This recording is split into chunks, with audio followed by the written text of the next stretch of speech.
Hey, everyone. What is up? We are live. It is game day. Week 3 of the SEC college football season. Lauren Sisler here checking in at AL.com, joined by my buddy, Matt Scalisi. What's First of going on, all, man? first What? of all, before we get into any of this football stuff, happy birthday to Lauren Sisler. Ooh, thank you. Thank you. I appreciate it. What a good way to spend my birthday.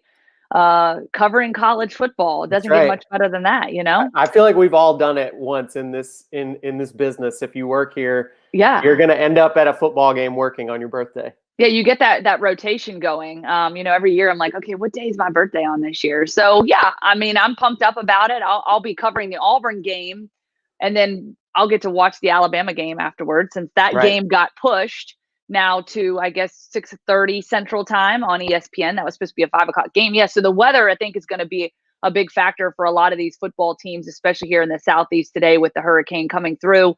So Matt, we'll start there. As Alabama takes on Ole Miss, obviously, Nick Saban going up against his former assistant and Lane Kiffin, now turned head coach. Does that streak of 20-0 turn to 21-0 for Nick Saban, or is he going to get that one little mark on the other side in this matchup with Lane Kiffin? So, been some interesting comments we've seen throughout the week, obviously from Nick Saban, from Lane Kiffin. It's kind of been fun to watch the two of them chat about each other. Of course, Lane Kiffin being a little more colorful and animated with his descriptions and responses to his former head coach. But nevertheless, biggest thing you're excited to see from Alabama today, Matty Ice. Well, I definitely do think that it's an interesting dynamic to see these two coaches go against each other. Obviously, Lane Kiffin was a very interesting and unique presence in Tuscaloosa for a number of years while he was here.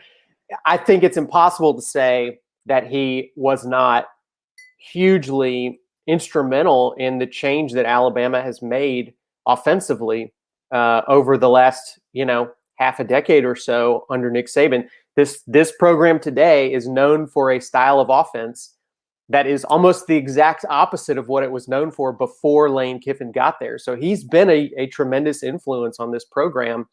And I think Nick Saban and Lane Kiffin have an interesting relationship. I don't think any of us can really know what the true nature of that relationship is. But I will say this, it's at least clear that they enjoy sort of the back and forth that they have with each other. Maybe they don't get along all the time. Maybe there's things about each other that bothered them, but they very clearly had fun this week, sort of throwing stuff back and forth to each other in a press conference. And I think that makes for a very fun sort of rivalry and series overall. I hope this is the first of a lot of Lane Kiffin versus Nick Saban games that we get while Lane is in Oxford. Yeah, I'm with you. And it's funny because I think that, it's worth pointing out that back and forth could be quite a bit different if Nick Saban had a Twitter account, which he does not have. Obviously, Lane Kiffin been known to, pipe up on the old He Twitterverse. mostly just likes to call Nick Saban the GOAT on Twitter. I That's know, most of right? what he I mean, does on there. he does keep it positive, and obviously, he did bring that up in his press conferences this week when he was talking about Coach Saban, this being one of the best teams they've ever faced, and perhaps one of the best Alabama teams he's ever faced. And then I thought it was interesting, you bring that up about how this offense is quite a bit different from pre Kiffin era to post Kiffin era, and just talking about how they used to kind of grind things out. It was a defensive football game, and now teams can't keep the score close. They tend to be blowouts. And so we'll see, I guess, what that's going to look like today. If this is going to be a blowout, I do think that a lot of points will be scored on both offenses. I'm excited to sort of see this matchup between Matt Corral and Mac Jones, the number 2 and number 3 quarterbacks, respectively, in completion percentages. And so, I think that they've got a lot of offensive weapons on the Ole Miss side of the football. I think that they are going to move the football and have some success. And that kind of gets me to my next question about the biggest challenge Ole Miss posing. And to me, look, like you talk about that land shark defense, right? The Ole Miss land shark defense kind of doesn't exist. But on the offensive side of football, I think Alabama is going to have their hands full, especially in the secondary, with some guys that can step up and really make big plays. Elijah Moore leads the nation in receiving yards at 159.5 yards. I think that's a big guy to watch out for. And then we talked to our buddy Mike McCoy earlier this week. His cousin Jonathan Mingo also, had a pair of touchdowns last week against Kentucky. And so I think that they've got a lot of threats. And let's not forget that Matt Corral is capable of running the football. And so I think that's going to be something that is going to keep this Alabama defense on their toes through 4 quarters of this football game. Yeah, I think that it's very clear that Ole Miss's offense is extremely talented and knows what they're doing. They're well coached. I think whatever it is that you think about Lane Kiffin as a fan, it's pretty hard to deny that he is an extremely explosive offensive coordinator. That's why Nick Saban brought him to Alabama in the first place. I think the question will be, this Alabama defense has certainly given up some points and yards in the first 2 games. And some of that is the nature of how the game is being played now. Alabama scores so quickly that their defense is on the field more than their offense. They're going to get worn out. They're going to give up points late in games. And Alabama fans are never going to be happy about that, but it may just be something they're going to have to live with. I think the question today, look, Alabama should be able to move the ball and score on this Ole Miss defense. It's not a very good defense.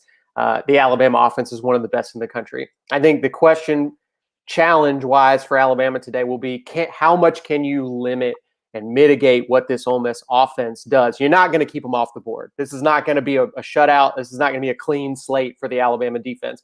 But how many stops can you get? How many turnovers can you come up with? How many things can you do to derail Ole Miss's offensive game plan in this game? Yeah, I think that's a fair statement. And, I think this is going to be one of the more competitive matchups on the offensive side of the football for this Alabama football team. So I think it's going to be interesting to see. And, Nick Saban even pointing it out, he always does this, obviously, throughout the week with his press conferences. We need to have the proper respect for this team. And if we don't, the number of points they've scored, I guess he kind of pointed out, that this is Ole Miss has been a team that has been known to derail their season, and obviously, kind of sneak in there and kind of turn things upside down and kind of have Alabama not in control of their own fate, if you will, and having to sort of wait on other teams to fluff up a little bit before they're able to, navigate their way back into the playoff picture, or obviously pre-BCS era or pre-playoff era in the BCS. Yep. Things were quite a bit different when we were having those conversations. It seems not too long ago. It's so crazy to think when you think about that. 2013 was the last year of the BCS era. We're entering, this is year 7 of the college football playoff. Is that right? Like, am I doing the math right? I think that's right. 14, yeah. 15, 16, 17, 18, 19, 20. Yeah. So things are so quite a bit different. And then so as we kind of wrap this up, Matt, I want to know from you, what is one bold prediction that you feel is going to come from this matchup later this evening? I'm going to go out here for my prediction today and say that Alabama's running game has by far its best game to date this season. I guess that's not that bold because we're not setting the bar super high. Alabama's running game has not been spectacular so far, and it hasn't needed to be. But I think if Alabama's able to score relatively quickly in this game, get a nice early lead, Nick Saban's going to use this opportunity to go up against a kind of soft Ole Miss defense to try and pound the run, get that part of their offense, flowing a little bit more smoothly as they head into the rest of the conference schedule. And I think also importantly, it's a way to keep the ball away from Ole Miss.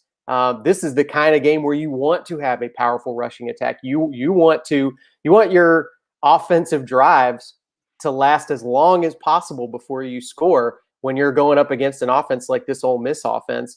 And while it's really fun and great for everybody to watch Mac Jones just air it out and throw 80-yard touchdown passes, if you can get the same result of the drive and take 8 minutes off the clock, Nick Saban would rather do it that way. Yeah, I think that is absolutely spot on. I was thinking that earlier this week. I think now, if there's any team you're going to go up against to really establish that run game, give guys like Najee Harris I mean, look, Najee Harris has obviously had a lot of production still this season, but getting that run game going, getting to see some of the maybe less experienced guys, spread the ball out a little bit more. I think this is the game to do it. For me, I think sort of a bold prediction is going to be that this Alabama defense and secondary is really going to step up today. I feel confident that they're starting to turn the page. I know Nick Saban said he wants to see that energy, wants to see that, productivity, 4 quarters of the game, because in essence, when games have been out of hand, at this point in the season, opponents have outscored Alabama 20-13. They've had that scoring edge. And so I know that's something they want to turn around. And I'm excited to see this secondary. I think that they can pick off a couple of big plays and hopefully get a couple turnovers and turn those into points. And I think that we'll see some of that, and it'll make for an interesting game. Again, I don't think this game is going to be blown wide open by Alabama. I think that we're going to see a lot of scoring on both sides of the football, but definitely excited to see, if this Alabama defense can step up and the secondary can make some big plays, especially as Matt Corral and company try to air it out and do some things. So I think it'll be key for Alabama to try to force them to be a little bit more one-dimensional for sure.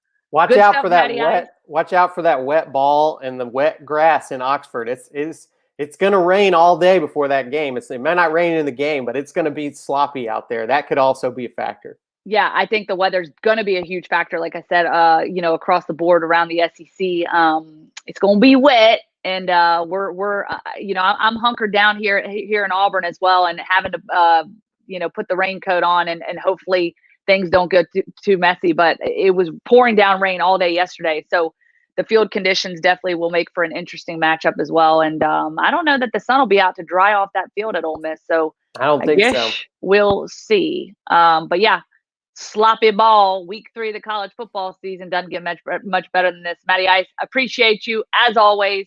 We'll check in with you after the game for our post-game recap.